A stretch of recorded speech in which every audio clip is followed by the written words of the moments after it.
The deadly and devastating wildfires in Los Angeles are drawing new attention to U.S. President-elect Donald Trump's comments about one of Canada's most valued natural resources. British Columbia announced that the U.S. government has paused negotiations on the expansive Columbia River Treaty, saying the current administration is reviewing its international engagements. We have millions of gallons of water pouring down from the north with the snow caps in Canada and all pouring down.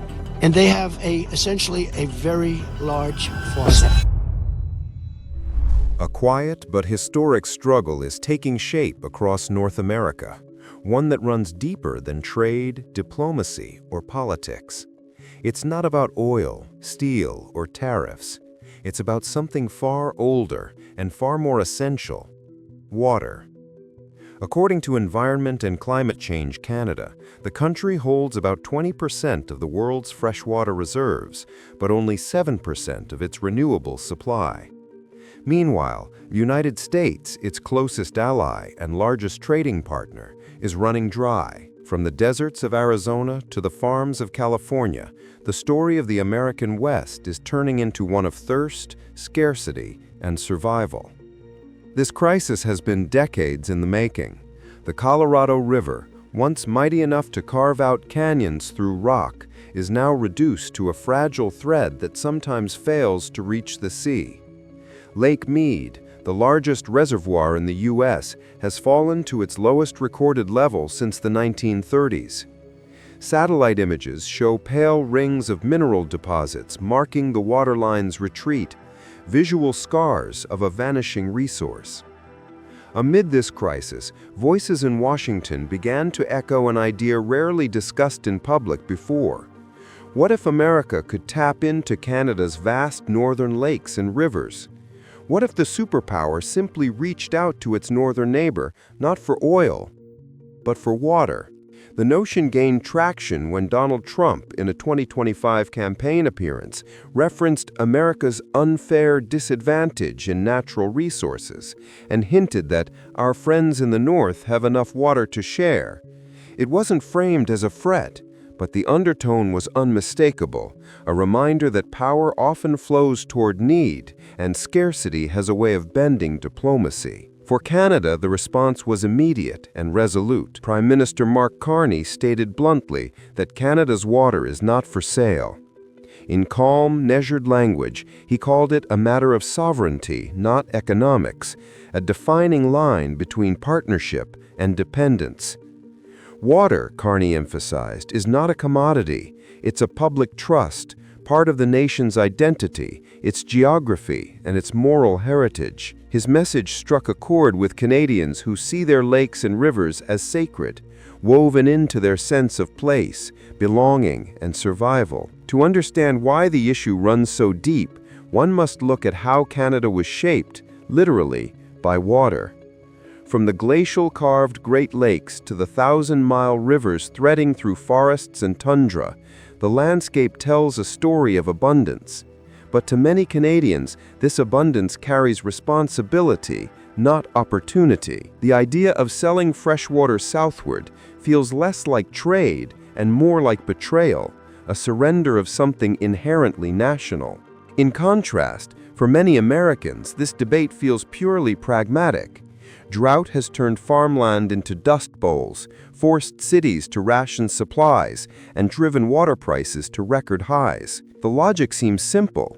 If one neighbor has too much and another too little, why not share? But beneath that simplicity lies a geopolitical fault line. Once a resource becomes subject to international contracts or trade law, control can slip away. Mark Carney warned that treating water as an exportable good could invite corporate and foreign influence over its use. He compared it to selling the future itself. That warning is not theoretical. Under trade agreements like USMCA, disputes over resource access could be arbitrated internationally, limiting national control. If water becomes just another traded good, then sovereignty is no longer absolute. It's negotiable. Environmentalists echo that fear.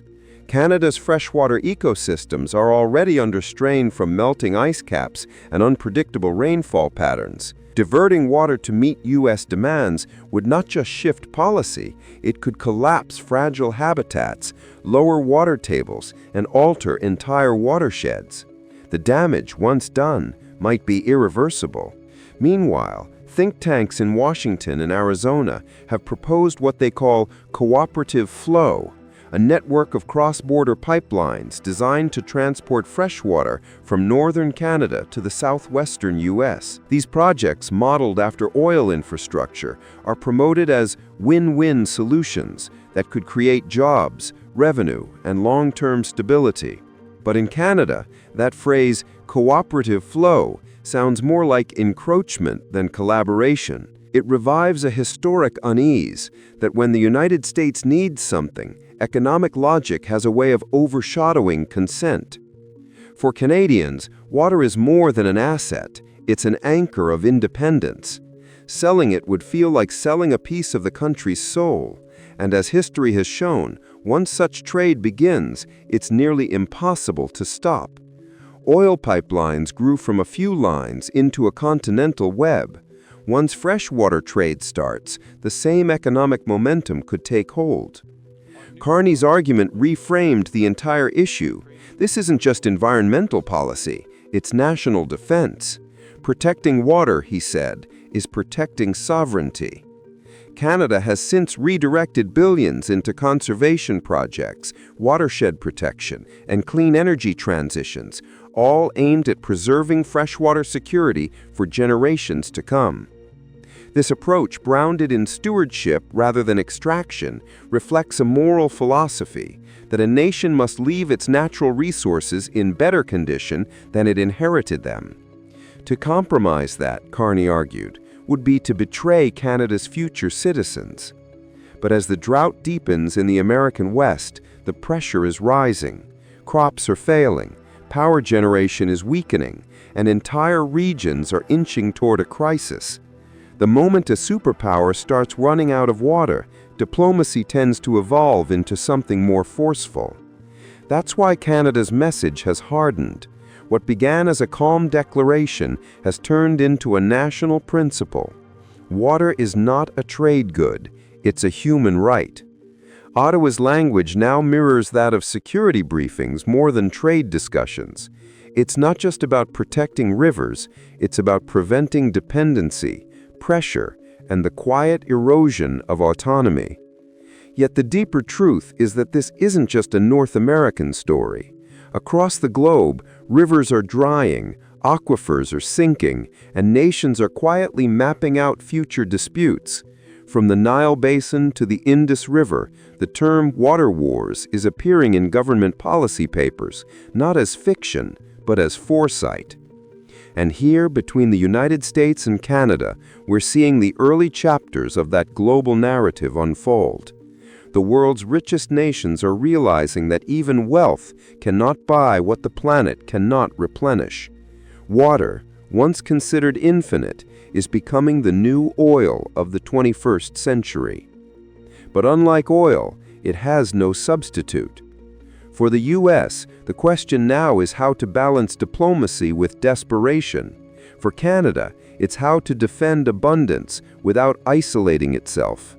The line between cooperation and coercion grows thinner with every dry season.